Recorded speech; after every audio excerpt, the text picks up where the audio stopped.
साथियों नमस्कार। किताबी दुनिया की किसान और किसानी श्रृंखला में आज हम बात करेंगे अवध के किसान विद्रोह की। मौजूदा समय में देश के किसान पिछले 9 महीने से दिल्ली की सीमा पर आंदोलन का बिगुल बजाए हुए हैं। केंद्र सरकार द्वारा लाए गए 3 नए कृषि कानूनों की वापसी को लेकर अपनी आवाज बुलंद कर रहे हैं। वैसे समय में इतिहास में हुए किसान आंदोलनों से परिचित होना व उनके बारे में जानना जरूरी हो जाता है। जरूरी इसलिए भी कि उस समय किसानों की क्या समस्याएं थी, वह किन परिस्थितियों का सामना कर रहे थे और आज आजादी के करीब 75 साल बाद किन परिस्थितियों का सामना कर रहे हैं। अवध के किसान विद्रोह को 100 साल से ज्यादा हो गए। वर्तमान समय में हो रहे किसान आंदोलनों के परिप्रेक्ष्य में शताब्दी पूरी कर चुके अवध के किसान विद्रोह के विभिन्न पहलुओं पर हम आज के इस वीडियो में बात करेंगे। तो सुनिएगा अवध का किसान विद्रोह। 20वीं सदी में किसान आंदोलनों से भारतीय स्वतंत्रता आंदोलन को गति मिली। तो स्वतंत्रता आंदोलन ने किसानों के असंतोष को बढ़ावा दिया। दोनों आंदोलनों ने एक दूसरे से खाद पानी देने का काम किया। इस दरमियान अधिकांश नेता और स्वतंत्रता सेनानी दोनों आंदोलनों से जुड़े थे।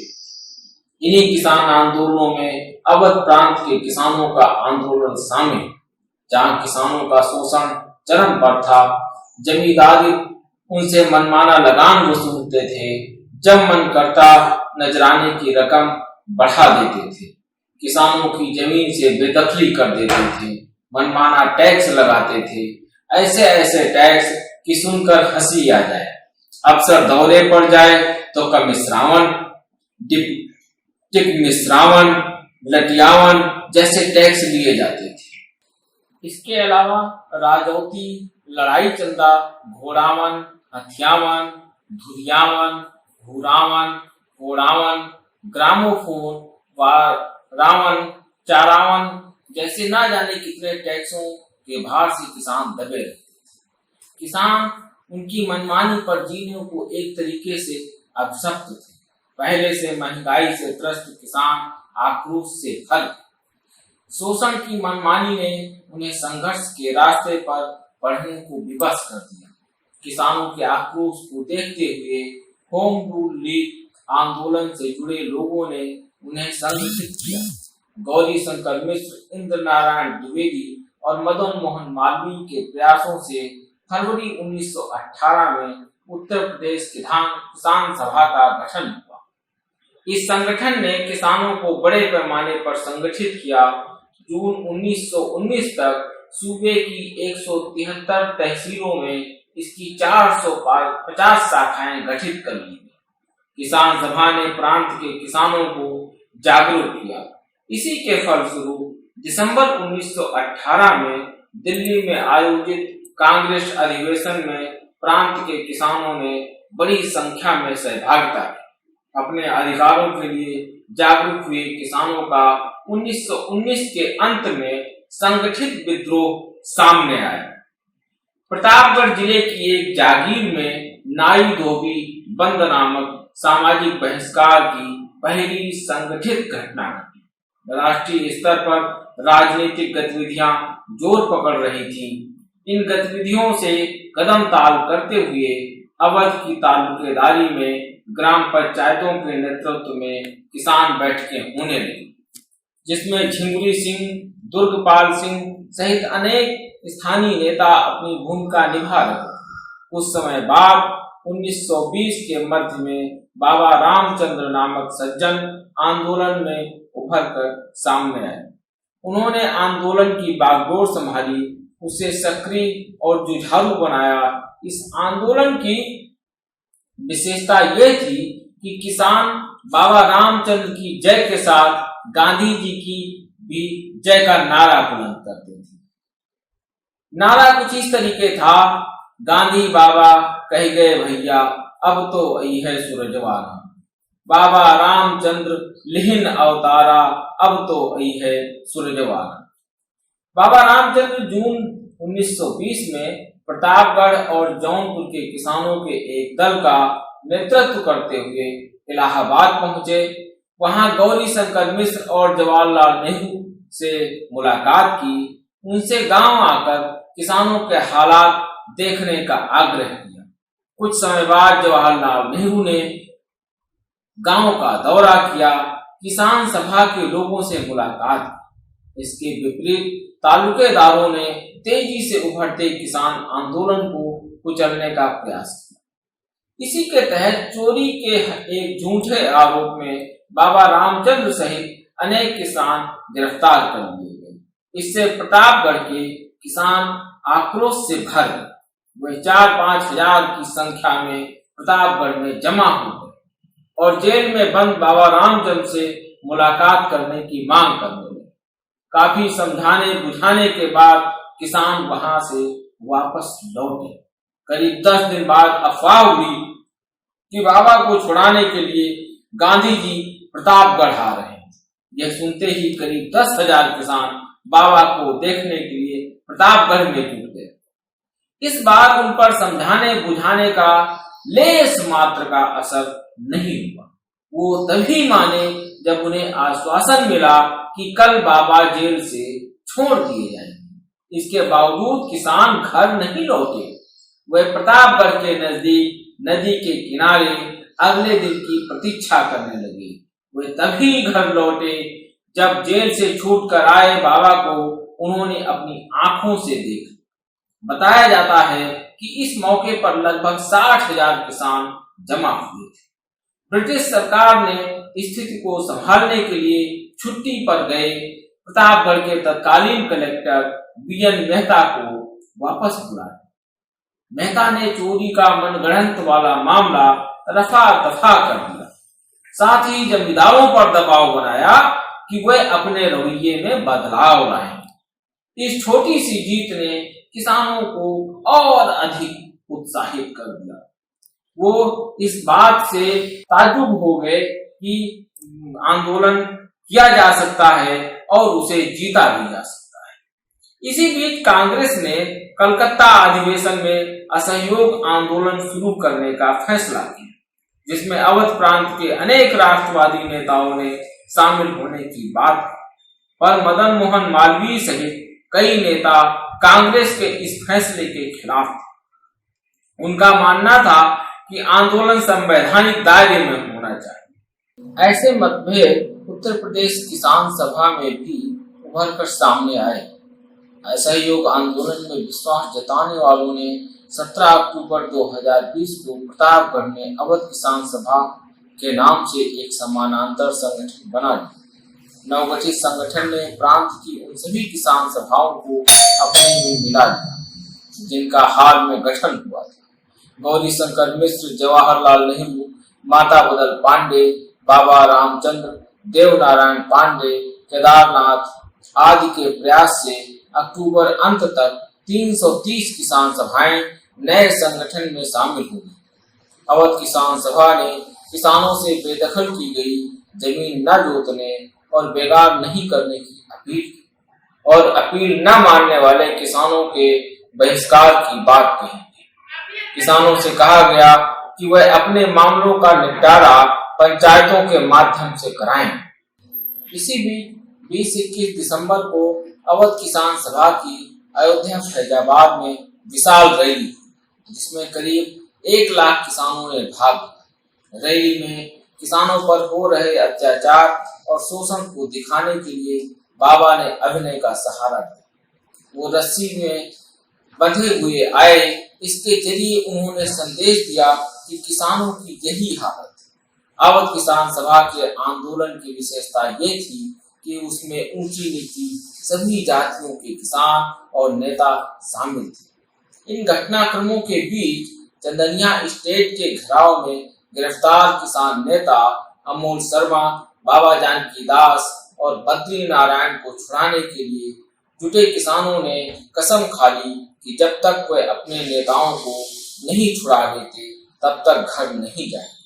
उसी समय बाबा रामचंद्र के ऊंचा हार की सभा में आते समय गिरफ्तारी की अफवाह। दोनों घटनाओं ने बिजली का काम किया। दूर दूर से किसानों के जत्थे निकल पड़े। रायबरेली से सटे मुंशीगंज में सई नदी पुल के पास किसानों के जत्थे जमा। रेल लाइन घेरने के साथ जेल का घेराव करने की तैयारी थी। ब्रिटिश सरकार भी पूरी तैयारी के साथ आंदोलन को कुचलने में लगी थी। उसका साथ जमींदार वीरपाल सिंह दे रहे थे। उसी ने सबसे पहले किसानों पर गोली चलाई। इसके बाद तो किसानों पर तड़ातड़ गोलियां चलने लगी। चीख पुकार मच गई। अनेक लोग मारे गए। कई दिनों तक पुआल में लिपटी लाशें पड़ी रही। सरकारी रिपोर्ट में दोष किसानों के मत्थे मढ़ा गया। अंग्रेजों ने भरसक प्रयास किया कि ये खबर आगे न निकल सके। वो इसमें सफल भी रहते अगर प्रताप और इंडिपेंडेंट ने इस बर्बर घटनाक्रम को न छापा। प्रताप के संपादक गणेश शंकर विद्यार्थी ने पंडित बालकृष्ण शर्मा नवीन को इस कांड की जांच के लिए रायबरेली भेजा। रिपोर्ट छपी। साथ में विद्यार्थी जी ने अग्रलेख लिखा। शासन में हड़कंप मच गया। वीरपाल सिंह का नाम विशेष रूप से उजागर हुआ। उसने विद्यार्थी जी पर मानहानि का मुकदमा किया। विद्यार्थी जी की ओर से 65 किसानों ने गवाही दी। तो प्रताप के अग्रलेख के समर्थन में जवाहरलाल नेहरू, मदन मोहन मालवीय, संभर दयाल त्रिपाठी और रमाशंकर अवस्थी ने गवाही दी। 5 महीने बाद अंग्रेज सरकार का नाटक पूरा हुआ। जैसा कि सभी को अंदेशा था कि विद्यार्थी जी और शिव नारायण मिश्र को 6 माह की सजा और 1000 रुपए का जुर्माना लगाया। बाबा रामचंद्र जगह जगह आयोजित हो रही किसान सभाओं में हिस्सा ले रहे थे। इसी दरमियान फैजाबाद के गुसाईगंज में आयोजित एक सभा से लौटते ही उन्हें सम्मन मिल गया। सम्मन का सार कुछ यूं था कि 29 जनवरी 1921 को प्रतापगढ़ के जिला कलेक्टर के यहाँ अपनी गतिविधियों और चाल चलन का उन्हें मुचलका भरना होगा। बाबा ने मुचलका भरने से साफ मना कर दिया। इस पर ब्रिटिश सरकार बाबा को गिरफ्तार करने की योजना बनाई। गवर्नर बटलर ने उसी दिन कैबिनेट की बैठक बुलाई। सदस्यों को मामले से अवगत कराया। सभी ने बाबा की गिरफ्तारी की सहमति दी। इस पर बटलर ने लिखा, हम इस काम में आगे बढ़ते हैं। कैबिनेट इसके लिए पूरी तरह सहमत है। ब्रिटिश सरकार की ओर से चली जा रही इन चालों को बाबा पूरी तरह से समझ गए।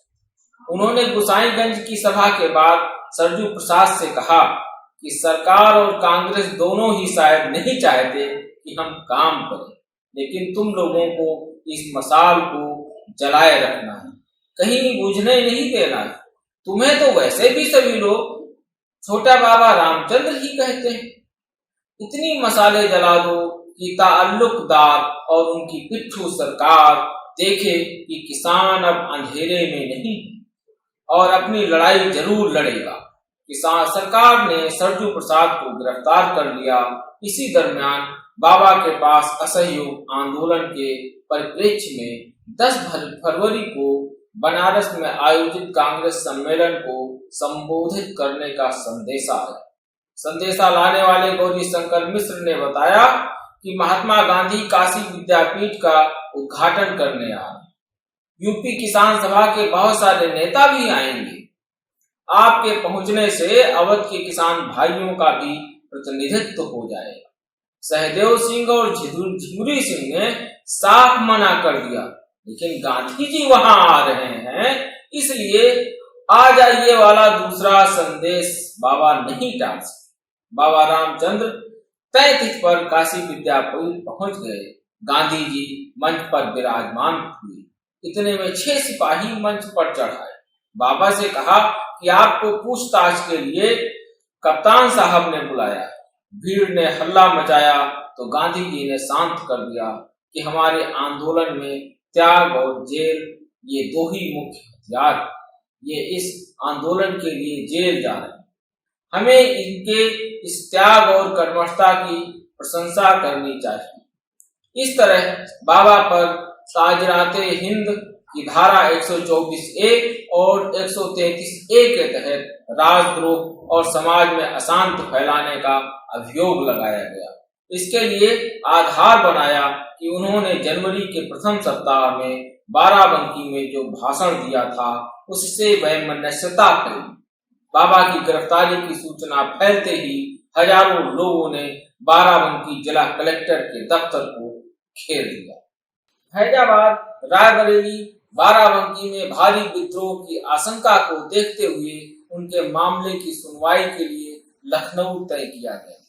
बाबा को बनारस से लखनऊ जेल लाया गया। गिरफ्तारी के दूसरे दिन बाराबंकी में हड़ताल रही। इसमें गांव, शहर से लेकर छोटे तालुकेदार भी शामिल हुए। ये प्रशासन के लिए शुभ संकेत नहीं था। शासन ने ऐसी स्थिति में कांग्रेस और खिलाफत आंदोलन नेताओं से गुहार की तो मोतीलाल नेहरू ने शाह सगीर को बाराबंकी के लोगों को समझाने बुझाने के लिए भेजा। बाबा रामचंद्र ने कांग्रेस को लेकर जिस तरह की शंका जता चुके थे वो मुकदमे के दौरान सच होती थी। बाबा शांत थे। मुकदमे की सुनवाई शुरू हुई।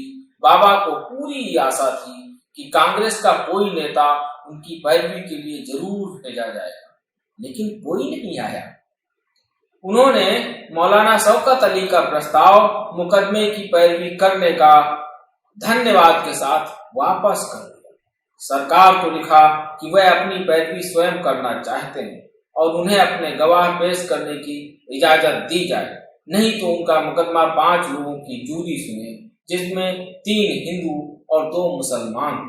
सरकार भला कभी अस्वीकार कर सकती थी।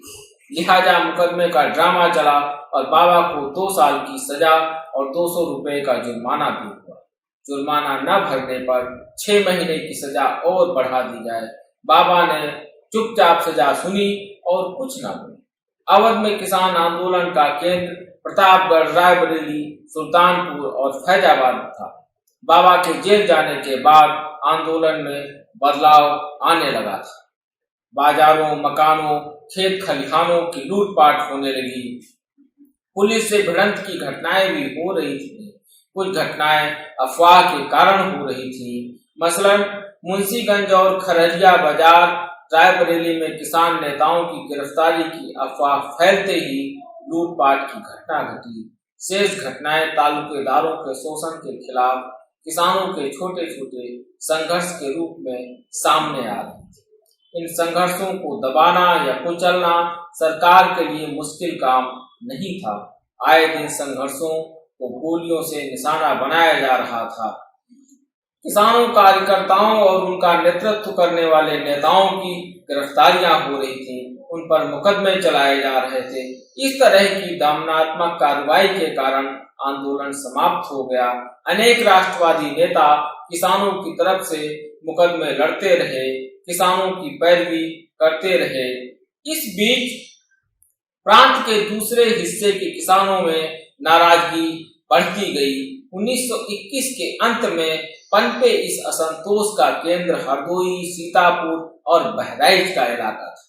कांग्रेस और खिलाफत आंदोलन के नेताओं ने किसानों के असंतोष को आंदोलन की शक्ल दी। उसे संगठित करते हुए एका आंदोलन नाम दिया गया। बाबा रामचंद्र के स्वराज का लक्ष्य एका में समाहित ही नहीं बल्कि ज्यादा मुखरित नजर आ रहा था। इस आंदोलन में धर्म और जाति के खांचे टूट गए थे। वहां केवल 2 जातियां थी, एक जमींदार और दूसरा किसान। इसमें शामिल किसानों की मुख्य शिकायत लगान में बढ़ोतरी और उपज के रूप में लगान वसूलने की प्रथा को लेकर थी। किसानों से 50% से ज्यादा लगान वसूला जा रहा था। जमींदारों के कारिंदे किसानों पर तरह तरह के जुल्म ढा रहे थे। एका आंदोलन की बैठकें और सभाएं शुरू होने से पहले वहां गड्ढा खोदा जाता था, उसमें पानी भरा जाता था। उसे एक तरीके से गंगा जल माना जाता था। एक व्यक्ति वहां पर जमा किसानों को गंगा जल की सौगंध दिलाता था कि वो तय लगान देंगे, उससे 1 पैसा भी अधिक नहीं देंगे, लेकिन लगान तय समय पर देंगे। बेदखल किए जाने पर जमीन नहीं छोड़ेंगे, जबरन मजदूरी नहीं करेंगे, अपराधियों को मदद नहीं देंगे, पंचायत के फैसले मानेंगे। एका आंदोलन ने कम समय में ही अपने को मजबूत कर लिया। उसका नेतृत्व हरदोई जिले के निवासी पिछड़ी जातियों के नेता मदारी पासी सहित अन्य नेताओं के हाथ में थे। मदारी पासी का कद उस समय कितना बड़ा था, उसे एक घटना से समझा जा सकता है। मदारी पासी अपने गांव से मलिहाबाद जा रहे थे।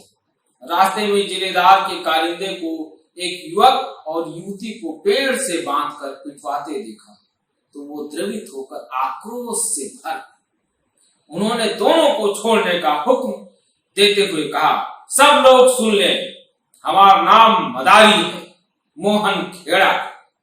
जिलेदार साहब से कही देना कि हम इनका छुड़ा रहे हैं और इनकी कुचाल का फैसला पंचायत में की जाए।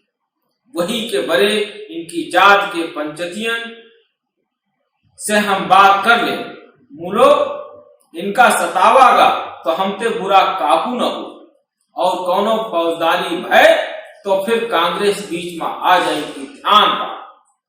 एक आंदोलन में अन्य जातियों के साथ बड़े पैमाने पर दलित पिछड़ी जातियों के लोग हिस्सा ले जमींदारों के उत्पीड़न के खिलाफ मुखर हो रहे थे।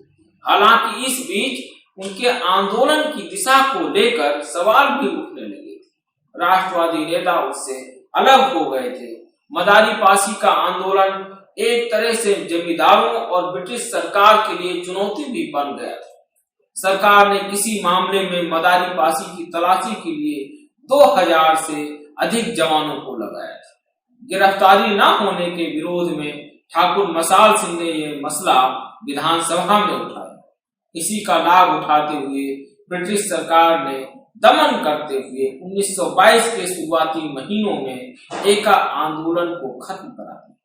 वैसे इतिहास की किताबों में सरजू प्रसाद उर्फ छोटा रामचंद्र और मदारी पासी जैसे दलित पिछड़ी जातियों के नेताओं के योगदान को रेखांकित करने में थोड़ी कंजूसी बरती गई। इसके लिए बौद्धिकों का एक तबका इतिहासकारों पर जानबूझकर अनदेखी का आरोप लगाता रहा। सुभाष चंद्र कुशवाहा लिखते हैं, अवध का किसान विद्रोह देश के दूसरे किसान विद्रोहों से एकदम अलग है। यहाँ के विद्रोह की अगुवाई करने वाली निम्न जातियों के तेवर क्रांतिकारी थे। यहाँ पुरुषों के साथ महिलाओं ने हाथ बटाया। उनका गुस्सा ब्रिटिश सरकार के प्रति कम, परंतु तालुकेदारों और उनके अधीन काम करने वाले जमींदारों के विरुद्ध ज्यादा था। अवध के किसान आंदोलन के जमीनी सच से परिचित कराते हुए सुभाष चंद्र ने कांग्रेस के चरित्र पर भी सवाल उठाए, जिस पर किसानों का शोषण करने वाले जमींदारों के प्रति नरम रुख अपनाने का आरोप है। कांग्रेस के इस भेदभाव को इंगित करने वाले लेखकों का कहना है कि इतिहासकारों ने जनता से इन जातियों के नायकों के योगदान को छुपाने का काम किया और अगर रेखांकित भी किया तो वो महज खाना पूरी वाला रहा। मदारी पासी बहुजन समाज के चर्चित चेहरा थे। उनके बारे में किंवदंतियां बनी थी कि वी हमार पंचन के गांधीयां। किसान एक ओर गांधी जी को अवतारी पुरुष मानते थे, वहीं दूसरी ओर बाबा रामचंद्र और मदारी पासी भी उन्हें अपने उद्धारक के रूप में नजर आते थे। मदारी पासी की भी गांधी जी के स्वराज्य में आस्था थी। सुधीर विद्यार्थी लिखते हैं कि मदारी की गांधी के स्वराज्य में भी आस्था थी और वह देश की आजादी में किसानों की मुक्ति का सपना भी देख रहे थे। उनके एका का अर्थ किसानों की ऐसी एकजुटता से था जिसमें धार्मिक भेदभाव, छुआछूत और शोषण से मुक्त समाज बने, पर उनके भीतर कई तरह की आशंकाएं थी। क्या गांधी बाबा सचमुच ऐसा ही चाहते हैं और ये सभी छोटे बड़े जमींदार भी खूब ताली पीट रहे हैं? क्या सचमुच एक पासी का छुआ की बड़ी जात के लोग खा लेंगे? क्या ये ताल्लुकदार सचमुच नजराना और हाली बेगारी, भूसी और दूसरे तमाम महसूल बंद कर देंगे, दूसरे टैक्स बंद कर देंगे? एक समय में जिस तरह की आशंका बाबा रामचंद्र जता रहे थे, कमोबेश उसी तरह की आशंका मदारी पासी व्यक्त कर। ऐसा नहीं है, उनकी आशंकाएं पूरी तरह से गलत थीं।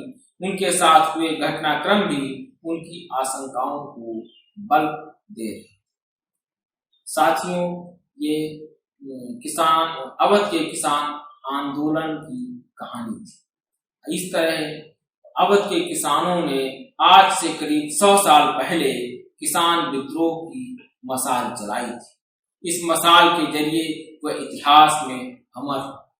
किसान आंदोलन पर जब भी बात होती है या भविष्य में जब भी होगी, अवध का किसान विद्रोह याद आता है और याद आता रहेगा। लेकिन मौजूदा समय में जिस तरह से किसान पिछले 9 महीनों से दिल्ली की सीमा पर अपने हकों के लिए लड़ रहे हैं, ऐसे समय में अवध और पूर्वांचल के किसानों का उत्साह देखने को नहीं मिल रहा। आज जरूरत इस बात की है कि इस इलाके के किसान इतिहास से सबक लें, ठीक है, जो उनका सुनहरा इतिहास है उससे सबक लें और आंदोलनरत किसानों के साथ कंधे से कंधा मिलाकर खड़े हों, अपने हक के लिए आवाज बुलंद करें और किसान आंदोलन के बनते सुनहरे इतिहास में अपनी भूमिका दर्ज कराएं। यही समय की जरूरत है। साथियों, अगर किताबी दुनिया का ये प्रयास आपको पसंद आए, अच्छा लगे, तो अपने साथियों के साथ, दोस्तों के साथ साझा करें और किताबी दुनिया चैनल को लाइक करें, सब्सक्राइब करें, कमेंट करें। नमस्कार।